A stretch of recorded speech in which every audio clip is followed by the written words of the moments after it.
Hola, ¿qué tal? Buenos días. Bienvenidos a la segunda parte de las asesorías de farmacología de este tercer bloque y último departamental. Yo soy la doctora Camila Villeda y en esta ocasión vamos a hablar sobre el tema de antídotos. Esta parte viene en el temario.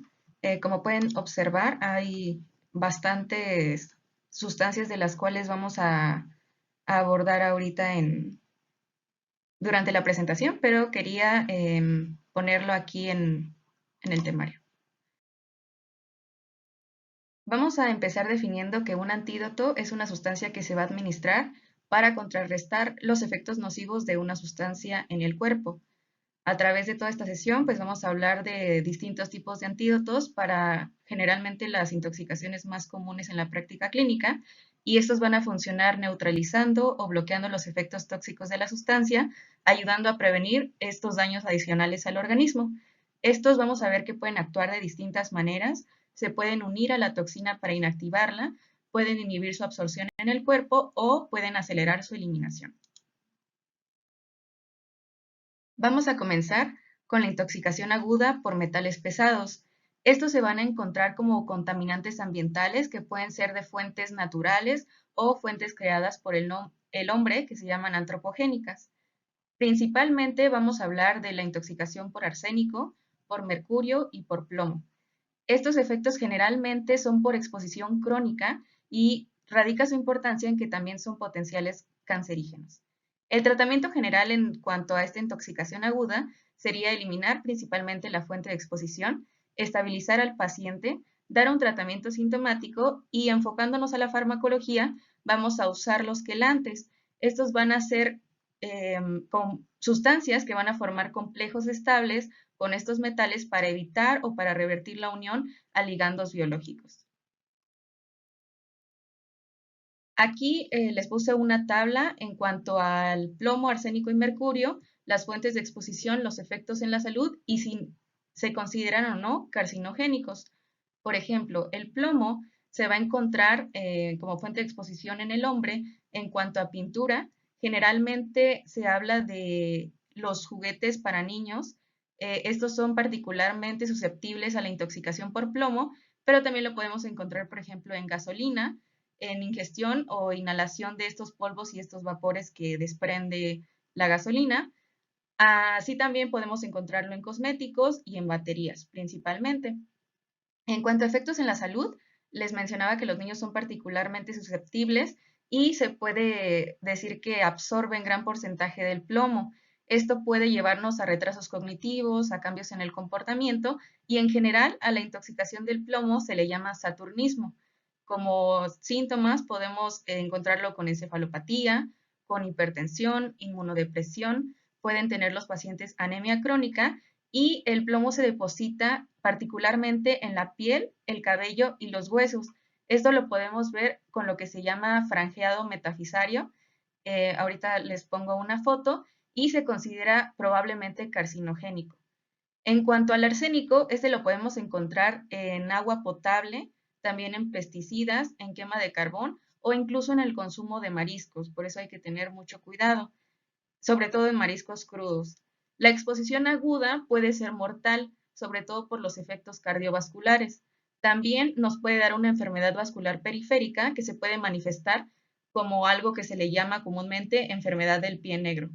También se deposita en la piel, por lo que puede causar hiperqueratinización, hipo o hiperpigmentación, síntomas gastrointestinales, neuropatía periférica, algún déficit en sistema nervioso central en cuanto a niños, sobre todo, y algunos efectos hematológicos.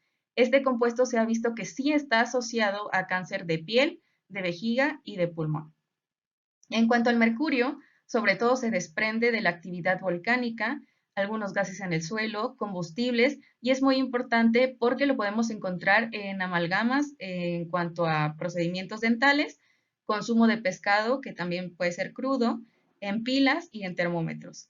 En cuanto a efectos de la salud, podemos tener debilidad, escalofríos, sabor metálico. En general va a afectar al sistema nervioso central y puede dar, por ejemplo, temblores, cambios emocionales en los pacientes, pérdida de memoria y algunos otros síntomas como déficit cognitivo y daño renal. Este se considera también posiblemente carcinógeno. Aquí están las líneas metafisarias, que se ve sobre todo el depósito del plomo en los huesos. Ahora, ¿cuál va a ser el antídoto? El dimercaprol.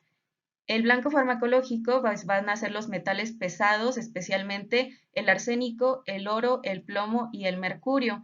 Este compuesto fue desarrollado durante la Segunda Guerra Mundial contra el gas de guerra arsenical, y también podemos ver aquí una imagen de cómo se ponían las máscaras por todos estos gases desprendidos de estos metales. Este es un compuesto quelante, se va a unir con gran afinidad a estos metales y lo que va a hacer es que van a revertir la inhibición enzimática por regeneración de grupos sulfidrilo que van a estar libres. Se utiliza en la intoxicación aguda por metales pesados y la vía de administración es intramuscular profunda. Se dice que se va a administrar con una solución en aceite de maní, por eso tenemos que tener precaución en los pacientes que son alérgicos al maní. Las concentraciones más altas se van a encontrar en hígado y en riñones, y se dice que tiene una excreción completa en 4 horas. En general no se va a metabolizar por el cuerpo. En cuanto a reacciones adversas, podemos tener hipertensión, taquicardia, sobre todo fiebre en niños. Podemos también tener una sensación de ardor en boca y garganta. Y como es una inyección profunda, pueden generar abscesos estériles en este sitio de inyección. Es categoría C en el embarazo y está contraindicado en pacientes que tengan insuficiencia hepática y alergia sobre todo al maní, en pacientes con insuficiencia renal por la vía de eliminación, y no debe usarse en el envenenamiento por hierro, cadmio o selenio o en exposición crónica, solamente en exposición aguda.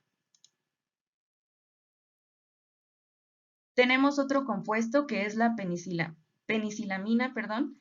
Esta se va a unir a metales pesados, especialmente el cobre, el mercurio, el zinc y el plomo. Va a ser igualmente un quelante que va a formar complejos estables con estos metales y se van a excretar por la orina. Se utiliza como segunda línea en la intoxicación aguda por metales pesados. Se dice que no es la primera elección, pero también se puede utilizar en la enfermedad de Wilson y en cistinuria. La vía de administración es oral y se debe de administrar con alimentos, no se debe de administrar con alimentos y ácidos porque pueden disminuir la absorción y la biodisponibilidad. El metabolismo va a ser hepático, como disulfuro de penicilamina y disulfuro de cisteína penicilamina. La vía de excreción va a ser renal, y en cuanto a reacciones adversas, puede causar lo más común una erupción macular. Podemos tener una pérdida de apetito y del gusto. Entre los más importantes se encuentra la mielosupresión, y también podemos tener el síndrome de Goodpasture. Como categoría de riesgo en el embarazo es X, no se debe de administrar en embarazadas. Sin embargo, si hay una enfermedad de Wilson, pues podemos ver el riesgo-beneficio de administrar este medicamento. Está contraindicado en la lactancia y sobre todo en pacientes que tengan insuficiencia renal por la vía de eliminación y en anemia plásica, porque pues causa también esta mielosupresión. No se debe de usar en conjunto con medicamentos antipalúdicos o medicamentos que sean citotóxicos. Además, la penicilamina va a aumentar el requerimiento de la piridoxina, por lo cual se recomienda la suplementación con piridoxina o vitamina B6. En cuanto a la intoxicación aguda por metanol, vamos a ver que se utiliza como un reactivo industrial y como un disolvente. Puede estar presente en la pintura, en goma laca y anticongelante. Esta absorción va a ser oral, si es que los pacientes se intentan suicidar, o indirecta por inhalación y a través de la piel. Se dice que una ingestión incluso de 10 miligramos de metanol puede causar ceguera por inflamación y atrofia del nervio óptico hasta la muerte, si es que es mayor esta administración. Los efectos tóxicos van a ser por la formación del ácido fórmico, que es en cuanto al metabolismo del metanol. Como manifestaciones clínicas podemos tener cefalea, malestar gastrointestinal, dolor, que puede ser generado por la necrosis pancreática, disnea, acidosis metabólica, depresión respiratoria, incluso que nos puede llevar al coma o a la muerte.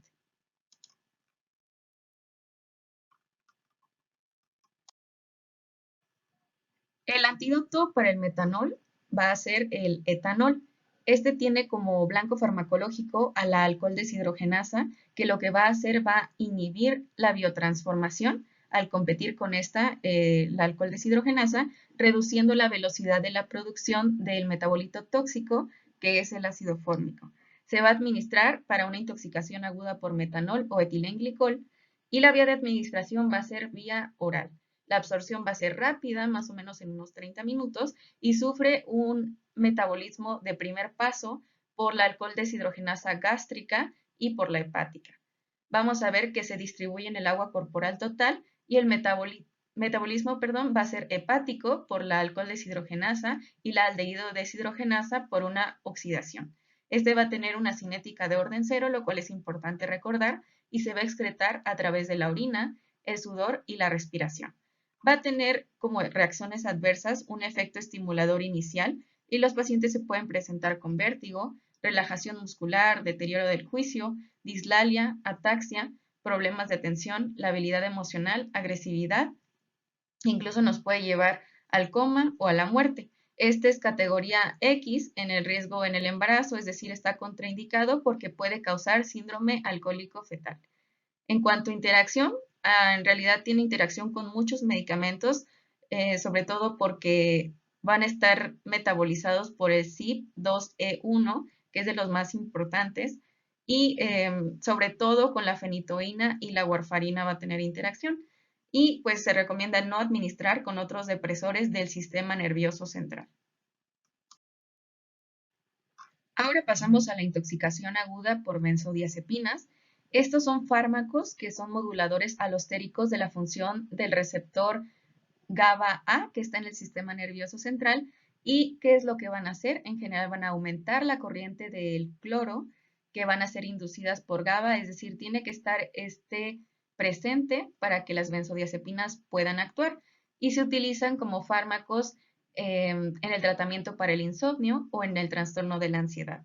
En cuanto a manifestaciones clínicas de esta intoxicación, que puede ser por adicción o intento de suicidio, podemos tener sedación, que es lo principal y lo más importante, mareo, aumento del tiempo de reacción, incoordinación motora, daño en las funciones mentales, depresión respiratoria que nos puede llevar a la muerte. Y generalmente se puede ver que hay efectos más profundos de sedación al sistema nervioso central porque se combinan con etanol.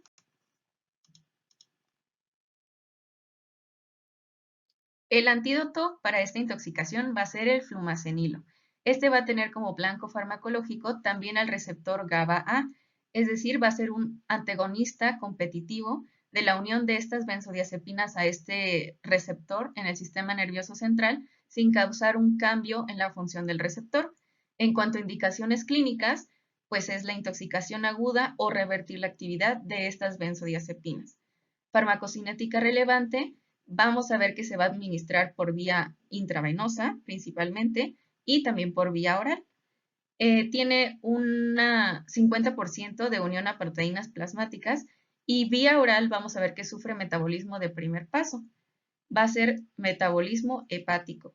Excreción va a ser renal en metabolitos inactivos y la vida media va a ser muy corta, aproximadamente de 1 hora. En cuanto a reacciones adversas, en general, pues cefalea, mareo, diaforesis, si es intravenoso, dolor en el sitio de la inyección, visión borrosa y podemos precipitar un síndrome de abstinencia, generalmente cuando ya se tiene un uso crónico de estas benzodiazepinas.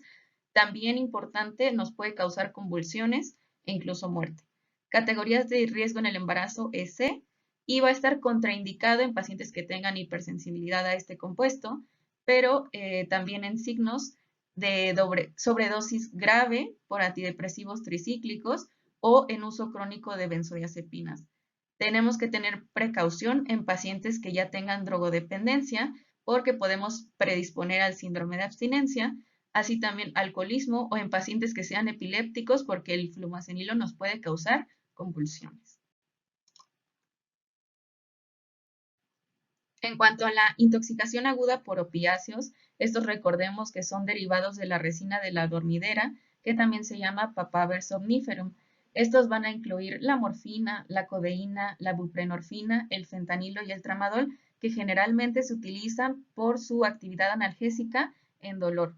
Los efectos pues van desde la analgesia hasta motivación, euforia, procesos autónomos, hormonales, algún efecto en la motilidad gastrointestinal y en el tono del músculo liso. En cuanto a esta intoxicación, pues las manifestaciones clínicas va a ser la sedación, la miosis, convulsiones, aumento del tono muscular, hipotensión. Lo más importante es que nos puede causar depresión respiratoria y que nos puede llevar a la muerte.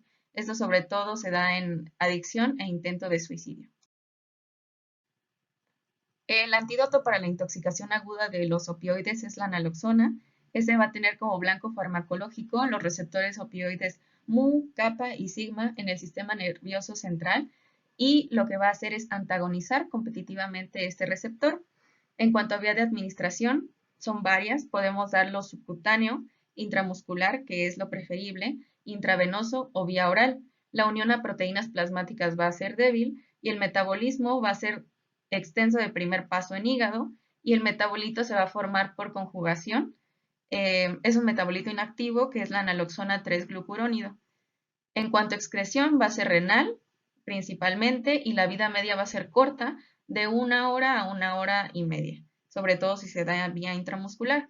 En cuanto a reacciones adversas, lo que más nos preocupa son los efectos cardiovasculares, que puede ser desde hipertensión, taquicardia o arritmia, hasta provocar hiperalgesia leve y se debe de administrar con precaución en pacientes pues que tengan dependencia crónica a los opioides porque podemos predisponer a un síndrome de abstinencia. Categoría de riesgo en el embarazo es C y se debe de tener precaución en pacientes recién nacidos o que sean hipersensibles a este componente. Ahora pasamos a la intoxicación aguda por las anilinas. Las anilinas y sus derivados son compuestos que son altamente tóxicos que van a ser utilizados en la industria, sobre todo en tintas, por ejemplo, para marcar pañales, para marcar ropa, en tintes para cuero, en crayones de cera roja, barnices, sobre todo fertilizantes y disolventes. La ingestión puede ser accidental o puede ser deliberada en un intento de suicidio con absorción sistémica a través de la piel o los pulmones y lo que va a provocar es una metahemoglobinemia. En la metahemoglobina, el hierro se va a oxidar del estado ferroso al estado férrico. Aquí tenemos la curva de disociación de la oxihemoglobina, que podemos ver que cuando es metahemoglobina, la curva se desplaza hacia la izquierda, es decir, que va a disminuir el suministro de oxígeno a los tejidos.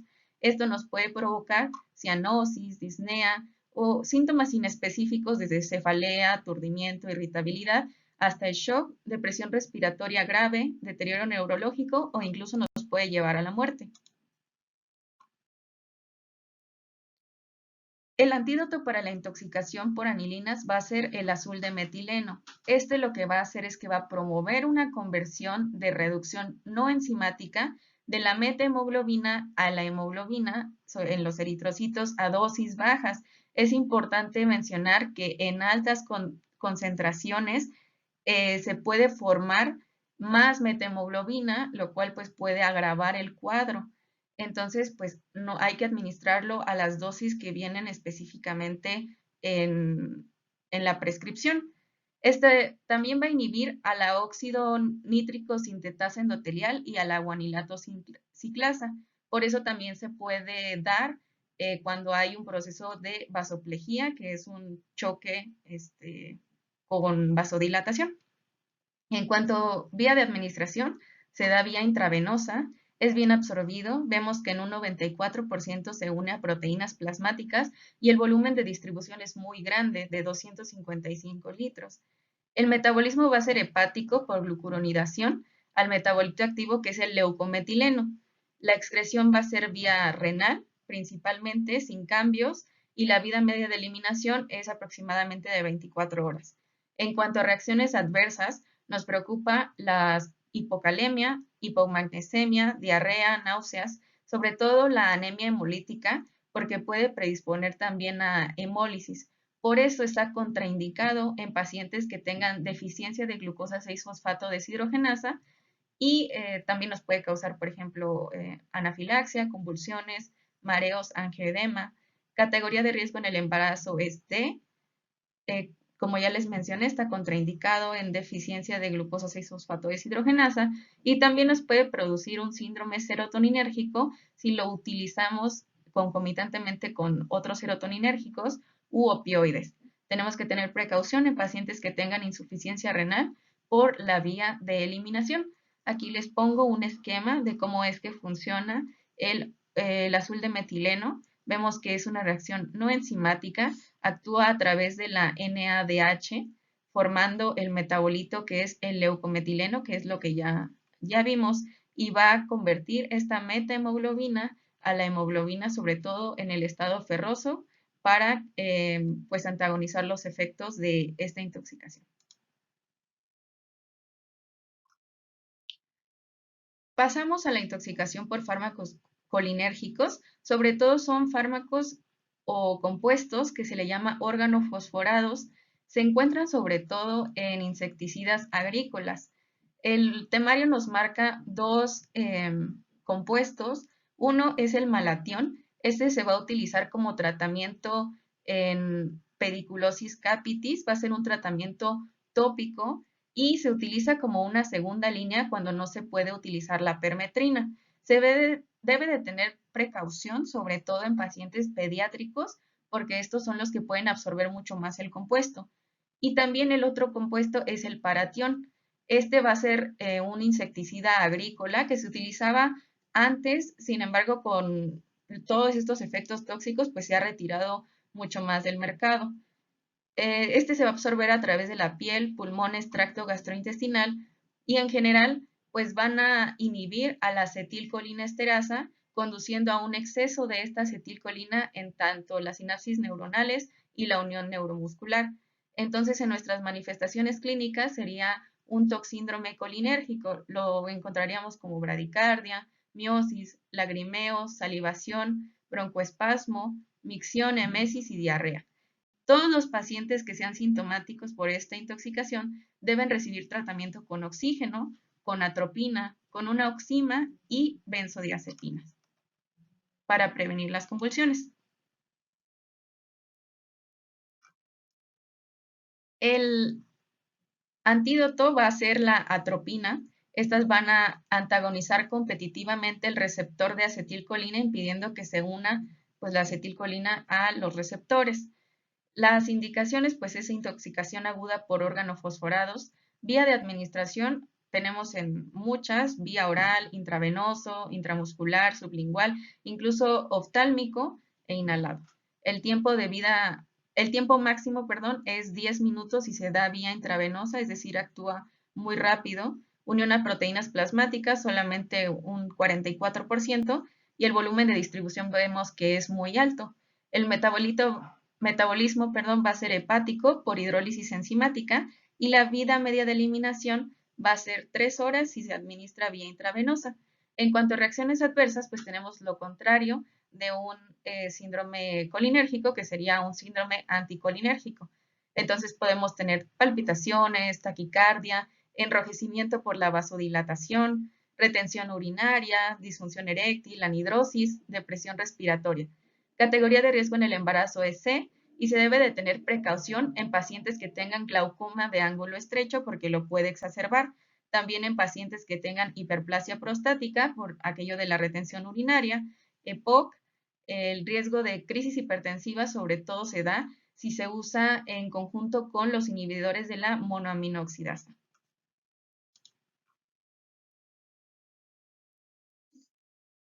Les mencionaba que también se debe de dar tratamiento con fármacos que pertenecen a la categoría de las oximas. Generalmente se da pralidoxima, el cual va a reactivar la acetilcolinesterasa, eliminando el grupo fosforilo del sitio activo de la enzima inactivada, que es lo que podemos ver en este esquema. Este se da sobre todo en intoxicación aguda por organofosforados y se debe de administrar intravenoso, pero de manera lenta. En cuanto a la distribución, es en sistema nervioso central principalmente y en líquido extracelular. no se une a proteínas plasmáticas. El metabolismo es hepático y la excreción es renal en su mayoría. La vida media de eliminación es rápida, de 1.23 horas, y en cuanto a reacciones adversas, nos preocupa la elevación de la CPK, taquicardia, puede producir incluso paro cardíaco, apnea, espasmo laríngeo, entonces hay que monitorear al paciente con un monitor cardíaco cuando se esté administrando tanto la atropina como la pralidoxima. La categoría de riesgo en el embarazo es C y se debe de tener precaución en pacientes que tengan miastenia gravis por riesgo de inducir una crisis miasténica, así también en pacientes con insuficiencia renal por la vía de eliminación. Es importante mencionar que si la pralidoxima no se administra lo suficientemente pronto después de que se haya inhibido la acetilcolinesterasa, se puede perder un grupo alcoxi, lo que resulta en este cambio conformacional que es conocido mejor como envejecimiento, que este puede ocurrir en cuestión de minutos o puede demorar incluso días, pero una vez que se ha producido este cambio conformacional, pues la pralidoxima, no puede actuar de la misma manera y no puede producir la desfosforilación, es decir, no va a reactivar a la acetilcolinesterasa. En cuanto a la intoxicación por fármacos anticolinérgicos, vamos a ver que nos van a causar el toxíndrome anticolinérgico. Este se puede dar cuando los pacientes se exponen a plantas de la que se saca la atropina, fármacos como antihistamínicos, antidepresivos, atropina y antiespasmódicos como la iosina. Estos nos van a inhibir competitivamente la unión de la acetilcolina a sus receptores. Y recordemos esta mnemotecnia de cómo se va a presentar el paciente. Se dice que va a ser caliente como el desierto por la hipertermia, ciego como un murciélago por la midriasis que puede causar, las pupilas dilatadas pues les van a dar una visión borrosa, luego como un sombrerero porque van a tener un comportamiento extraño, pueden tener delirio, psicosis, seco como un hueso por la boca seca, que es gerostomía, y la retención urinaria, y rojo como una remolacha porque la vasodilatación produce un enrojecimiento en la piel. Recordemos también nos puede causar taquicardia, temblores y que estén ausentes los sonidos intestinales. El antídoto para la intoxicación por anticolinérgicos van a ser la neostigmina. El blanco farmacológico va a ser la acetilcolinesterasa, el cual va a inhibir competitivamente, reduciendo la descomposición de la acetilcolina y van a aumentar su concentración en el espacio sináptico. En cuanto a indicaciones clínicas, pues sería la intoxicación aguda por anticolinérgicos y también la reversión de un bloqueo neuromuscular. Vía de administración va a ser vía intramuscular, vía intravenosa, se une un 15 al 25% a proteínas plasmáticas, el metabolismo va a ser hepático y la excreción va a ser principalmente renal. La vida media de eliminación va a ser aproximadamente de 1 hora. En cuanto a reacciones adversas, van a ser sobre todo pues lo contrario de un síndrome anticolinérgico que nos puede causar un síndrome colinérgico, que es el que ya vimos, y podemos tener hipotensión, náusea, vómito y sobre todo algo preocupante pues son los efectos cardiovasculares que nos puede causar incluso un bloqueo AB, bradiarritmias, arritmias, incluso convulsiones.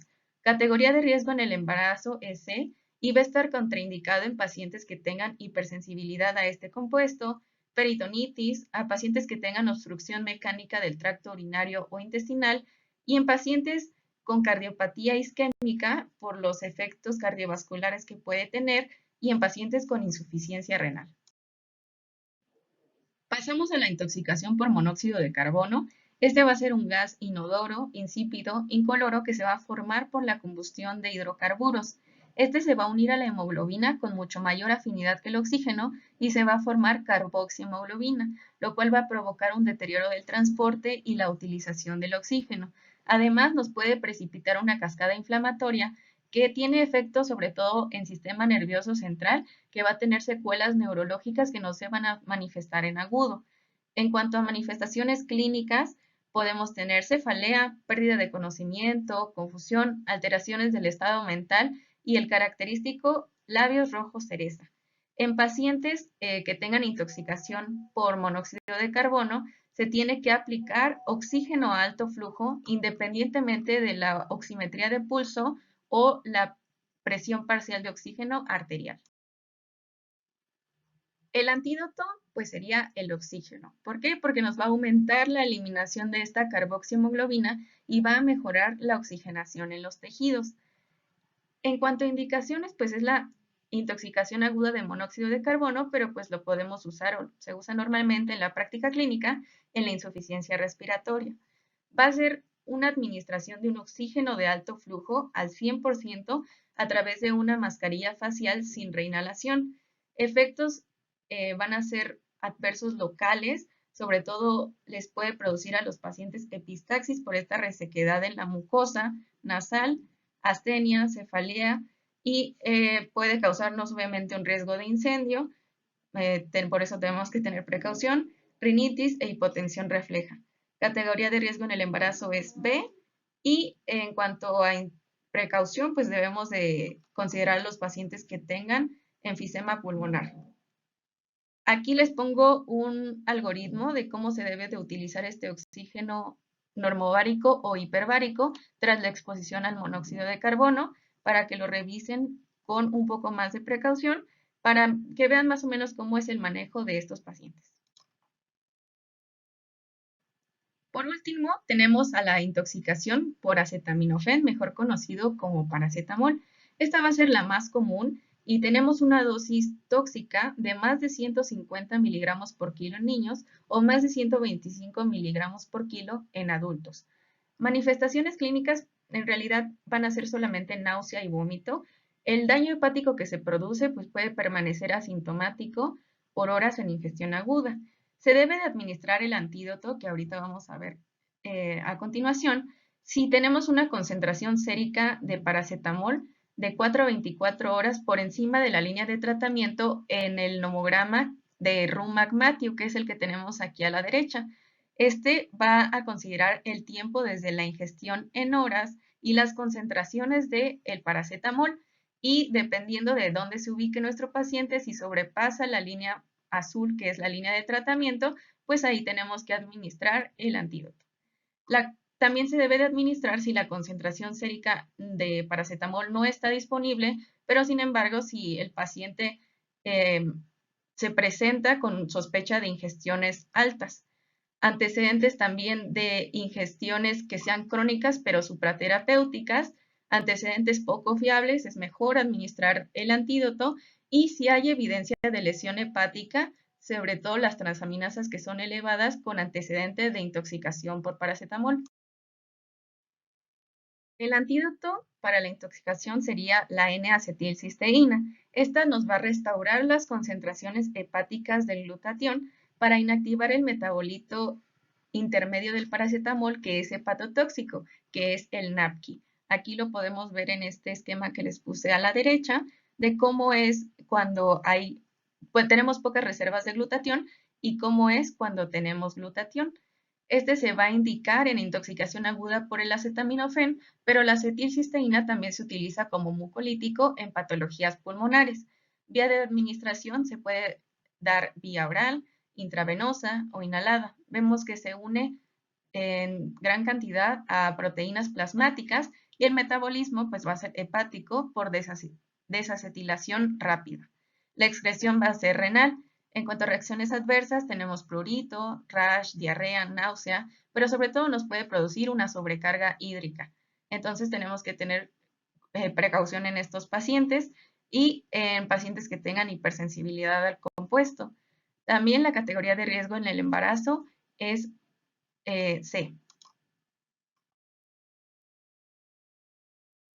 Y eso sería todo. Espero que esto les haya servido para prepararse para el último departamental y gracias por su atención.